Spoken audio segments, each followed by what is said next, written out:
श्रीराम जय जय राम। निर्हेतुक कर्मात भगवंत। खरोखर आज आपल्याला आपले अंतरंग ओळखण्याची खरी गरज आहे। सत्कर्म असो किंवा दुष्कर्म असो, हेतूवर सर्व काही अवलंबून असते। पुष्कळ पुण्यकर्मे केली आणि काहीतरी विषयाचा हेतू मनात धरला तर काय उपयोग? काबाड कष्ट खूप केले, बायको पोरे टाकून बाह्यांगाने कितीही केले, तरी मन जोपर्यंत तिथे नाही तोपर्यंत राम नाही भेटणार।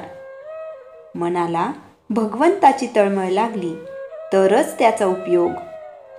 निर्हेतुक कर्मात भगवंत असतो, म्हणून आपली कर्मे तशी करावीत।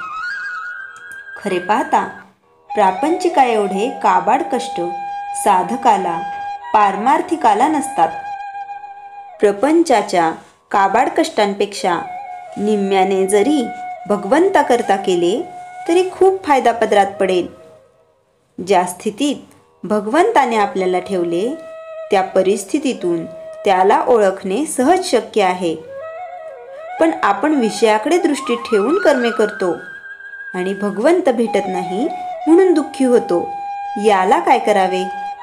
दैत्य दानवांनी भगवंताची तपश्चर्या केली आणि समर्थांनीही केली।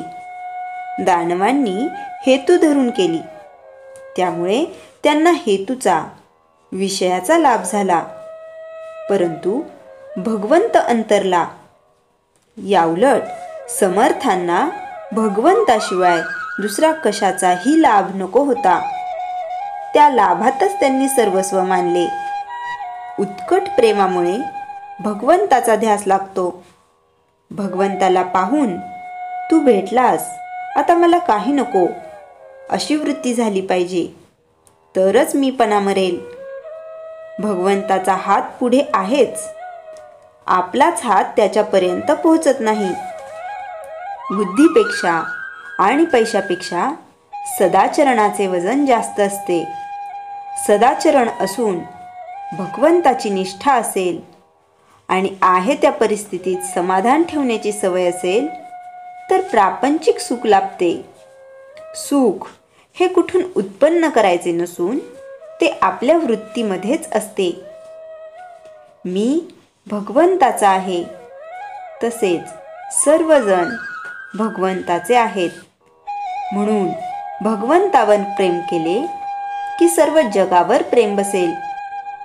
ज्याप्रमाणे भगवंताच्या प्रसादामध्ये एखादा कडू बदाम आला तरी तो आपण खातो, त्याप्रमाणे भगवंताने एखाद्या वेळी दुःख दिले तर ते आनंदाने सोसायला पाहिजे।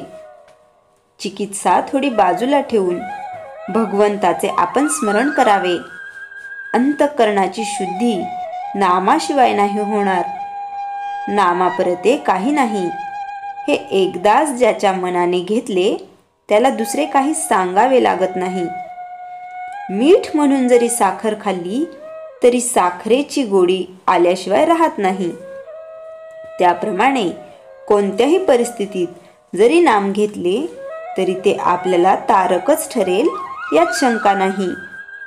श्रीराम जय जय राम। चैतन्यवाणी।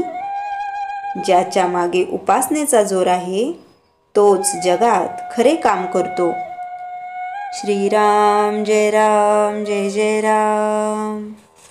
जयाच्या जनी जन्मनामार्थ झाला, जयाने सदा वासनामात केला।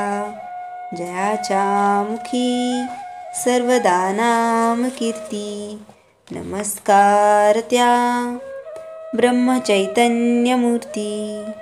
श्रीराम जय जय राम।